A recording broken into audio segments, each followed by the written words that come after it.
loving me, I loving you. Mothers and fathers, husbands and wives, sisters and brothers, friends for life, won't live in the past. All I wanna do now is making it last. It's time for another conversation. Welcome to Make It Last podcast. I'm your host, Nuri Dilo. It's all about helping us to have better relationships, not just with ourselves, with other people. And we're talking with Scott Hanley. Scott is a writer and an author, and he's joining me from which state are you, Scott? Portland, Oregon. Ah, okay. Portland, Oregon. Welcome. It's very rainy and gray up here most of the winter. Wow. Not Unlike jealous where with you're that from. at all. Yeah, but yes. Nice of you to join us. So you're an author. Tell us a little bit about the book that you've written, then we'll talk about The book something is else. sort of a byproduct of an endeavor I took on when my boys were 6 and 7 Mhm. years old. And what I did, Maureen, was on my way to work, I talked into a tape recorder and I tried to tell the tape recorder what I was feeling as a single dad over the weekend, what happened at the soccer match, how did I manage this? And I thought what I wanted to do was leave a audio record of my experience as their dad and give it to them at some point when they have their own kids. Nice. So this went on for 3 years, and I used up 13 of those 90-minute little cassettes that they used to put in these little recorders, and each side. So I had, in the end, 14 or 15 hours of me just talking. So I said, that's nice, that maybe it's too awkward and too clumsy. I started to listen to them and I could barely understand myself. So I just set them to the side for a while. And then about a year later, a very good friend of mine was working as she was taking tapes and transcribing them. She said, I can do that for you. I'll do it for your birthday. And I said, really? She says, yeah. Nice. 450 pages, single space later, she hands me this manuscript. And I'm going, this is not working either, because nobody's going to read this. So I started whacking away at it. And I started cutting out stuff that was three times said. And eventually I got about half of it out of the way. It started to become a little bit more readable. And as I kept doing this, Noreen, I kept sort of figuring out more and being able to add a few more years of my understanding of being a dad into this. And it started to have the shape of a book. And so another friend of mine who was an editor said, I'll help you with that if you want, because there's some really good stuff in this book. And I said, well, I didn't want to write a book, but I guess I might as well. I've gotten this far. She said, yeah, let's do it. So we did. Nice. What's the title of your book? It's called Building. It's the dad connection, and it's about building a bridge as a parent and as basically a relationship to these children of mine, my two boys. And so I'm a contractor and I do a lot of building of all kinds of buildings. And I always felt that these things that I was doing with my kids was building something to them, a sort of a transportation vehicle to them. And my emotion and my psychology and my interest in love and care all going sort of in this one direction. And so I said, why don't I just sort of use the symbolism of a bridge and sort of write the book around that? Which is a nice segue into what our topic is really, which is how to build the bridge.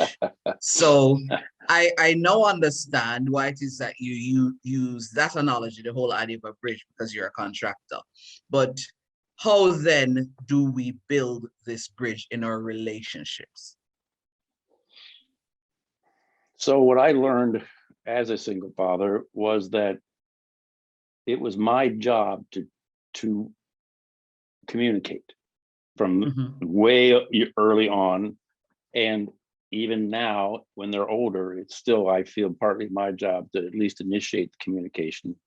But I had to find paths to these two boys that they could relate to and that I was getting my message across.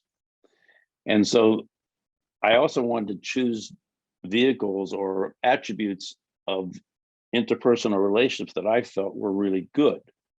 So I built my bridge around 8 or 9 or so values, like honesty, trust, tolerance, patience, love, respect, kindness. I thought, well, these are all good values. Why not just use those and focus on those to make my contact with these two boys like that every day? And I think what really happened was at some point early on, I bought into the responsibility that I felt I could have as a dad, and really work hard to make sure that my contact point to them was fulfilling one of those values. And the book is segmented into those values, and I describe a little bit about each one of those values that I had and used with them, and some of the experiences I had actually with them that I remembered. Okay, so we're not gonna go into all, but I'm gonna just pick some of them that really, Shoot. I think, I'm not a parent, but as an educator, you basically act like a surrogate parent to a lot of people. Yeah. No, one of them that pops out to me that you said just now, the whole idea of tolerance. That was, that's a hard one. And I put it in there because it was hard. It's not that hard to love our children if we're the parent. It's not that hard to really enjoy them and let them feel that we enjoy them. But tolerance is another thing, because we have two objectives as a parent. One is to teach them, and in some way or another mold them into a person who can accomplish things and understand and take the time to assimilate and basically learn. And you know this because of your education background. So tolerance to me needed to be defined, and I defined it in the book through a few experiences and how to use tolerance as a way of expressing my love for these two boys. Doesn't mean we can tolerate everything and or anything, but I was careful not to pick too many things to find difficult to tolerate. I have this one sample where they were two really strong, capable boys, active, smart, and they had a lot of friends. And so the friends are over all the time, and I'm a single dad, and I'm constantly picking up their stuff, right? But then we have, and of course, there's a small rule that I had that put your stuff back, leave it here. And most of the time that never got done just because they were distracted and they were playing, right? And I really wanted my kids to play and really love their life first. So I had to let that go because I didn't want to overrule them. I know that sounds a little tough to feel, but I had the intimidation power and I had the capacity, but I just didn't want to use it, and I didn't want to overrule them into so many things. So I said, basically, I'm going to step aside from tolerance for just a minute and talk about the rules. So I had 4 rules, Irene, 4. One, you couldn't hurt anybody because they were strong boys.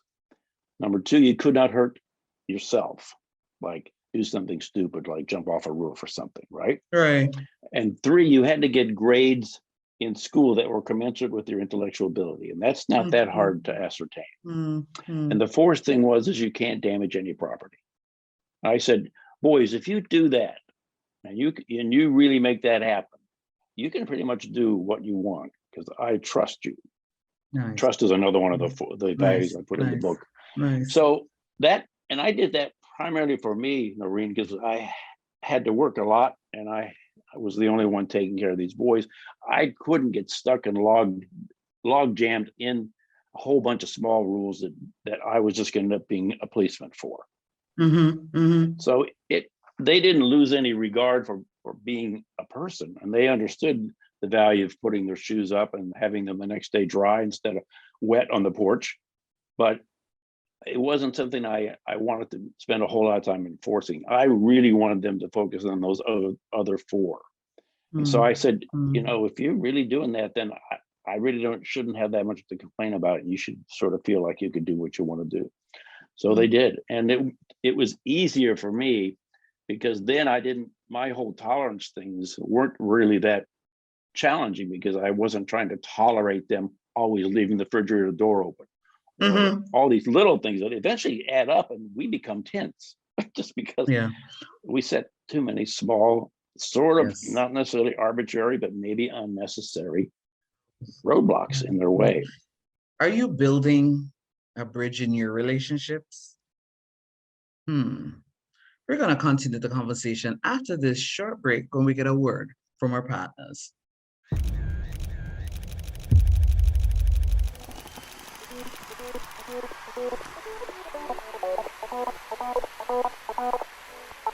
Photography is an art, but more so, photography must come from the heart. Precious moments, priceless times. Take a pic and know it will turn out fine. BMC Photography JA, beautiful moments captured. Let's go. For all your events such as educational forums, workshops, book launches, weddings, and more, contact Noreen Daly, the ultimate MC and event host. Visit noreendaly.com or follow her on Instagram at Noreen Daly Jam. Noreen Daly, creating long-lasting memories. Are you looking for one-of-a-kind products customized to suit your needs? Then shop at Trending Things, the place where customization is always an option. From personalized gifts to apparel, accessories, drinkware, and home decor, you name it, we make it. Get your favorite designs on any item for party favors, weddings, graduations, or any special occasion, all at affordable prices. What are you waiting for? Visit our website at trendingthings.com to order your trendy item today. Trending Things, bringing creativity to the things you love. Bridge building, that's the focus of the conversation, and we're having that conversation with a contractor. Just a reminder that if we're not already doing so, we need to be building bridges. Let's continue the conversation. What I'm hearing is they basically work interchangeably, because even though you were talking about tolerance, the whole idea of trust, came up. And how then, what about patience? Do you then think that they all basically work, together, and you don't necessarily have them as distinct values? Is it that they just all really just feed into each other? Well, that's the symbology of the bridge. One support goes this way, another one goes this way, another one goes another way. And when they're put together, they're pretty strong.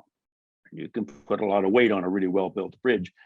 But actually, Noreen, almost all bridges have the same fundamental engineering and architecture. And they're all these cross bracings, no matter how you do it, so that all those moving parts work together to make one strong contact point. So that's kind of how that happened. Trust is really a hard one, really hard. Why would you say that? Well, how can, even in an adult relationship, without trust, we don't have much of a relationship, at least not much of a meaningful relationship. And that goes from, friend to friend, teacher to student, employer to employee. I mean, once we can establish trust, we can start building a relationship. And we can build either around that or with that as being a pretty strong element of it. That also means we have to be trustworthy, and we have to set up opportunities for our friendships to be trustworthy to us.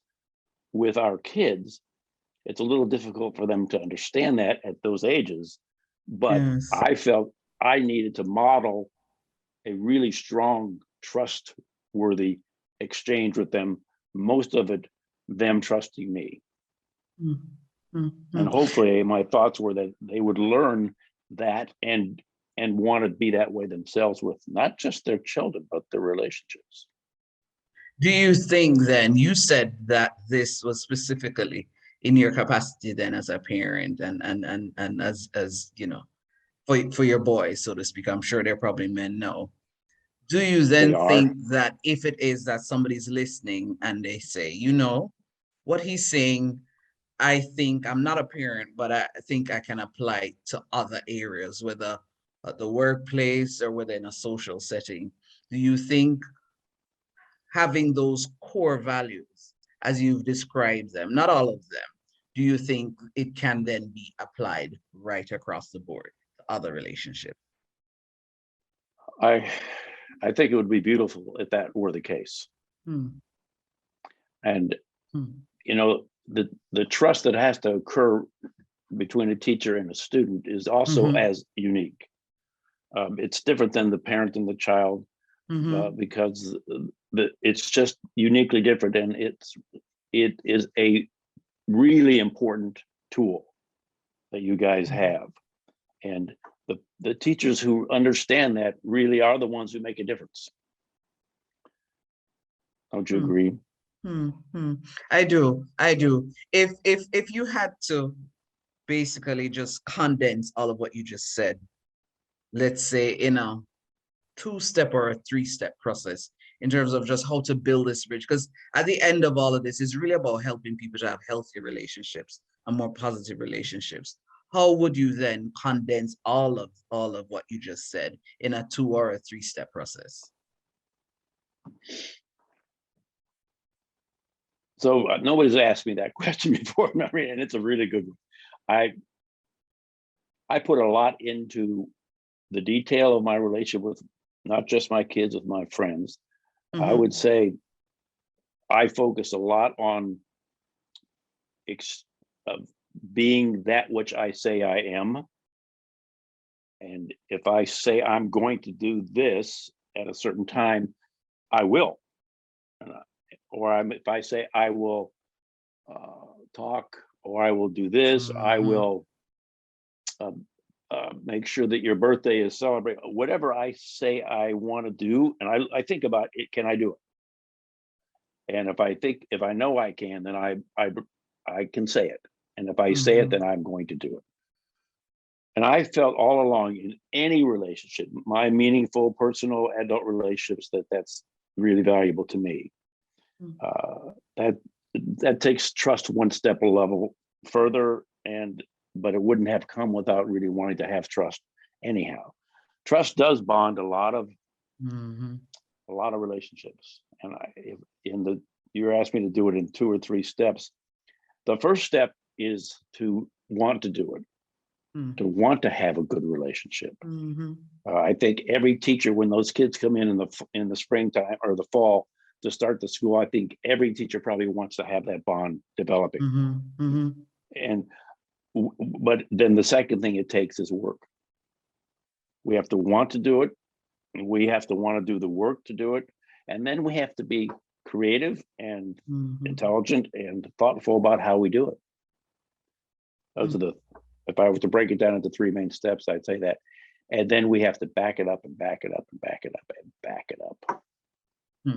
I'm smiling because a lot of times when people have challenges in different types of relationships, I think they forget that it's really a matter of almost going back to the basics.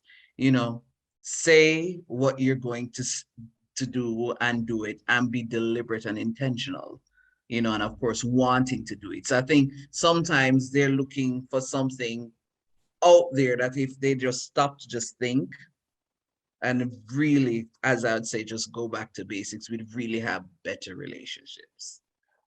I'm with you 100%. And I think the basics don't have to be the same for everybody, but they have to be what helps turn that person slightly more inward, maybe, because that's where all the good stuff is, and turn that person towards themselves wanting to have an exchange with you. And so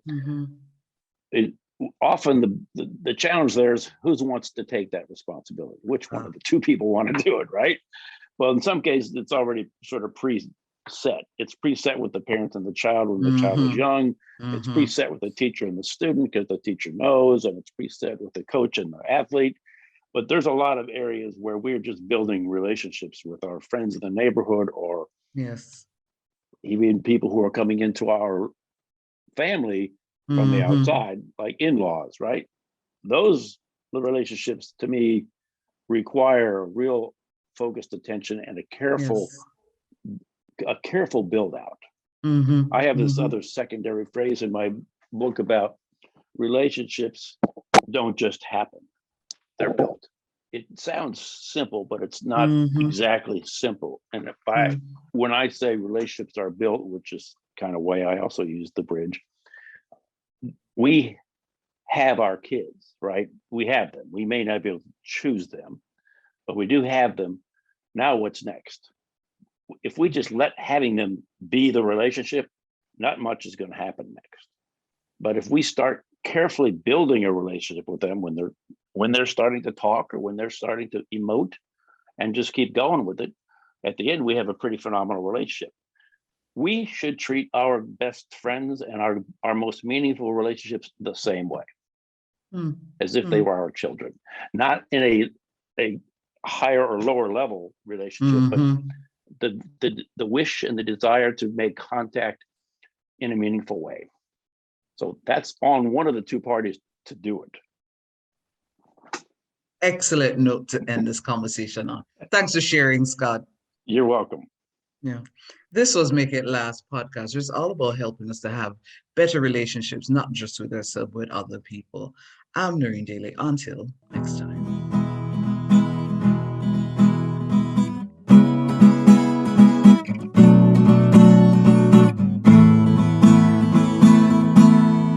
Making it last is all I care to do. You loving me, I loving you.